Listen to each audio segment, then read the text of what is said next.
You can use choose to select values based on the index number. Let's see how it works.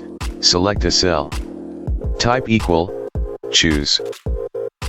Specify the index number of value that you want to choose. Type comma. Specify the value arguments from which choose selects a value. If index number is 1, choose returns first value. If it is 2, choose returns second value, and so on.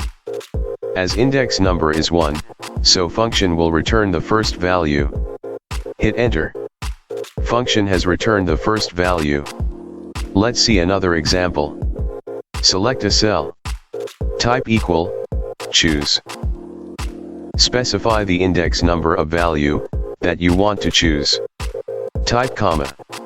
Specify the value arguments from which choose selects a value. As index number is 2, so function will return the second range. Hit enter. Function has returned the values in second range.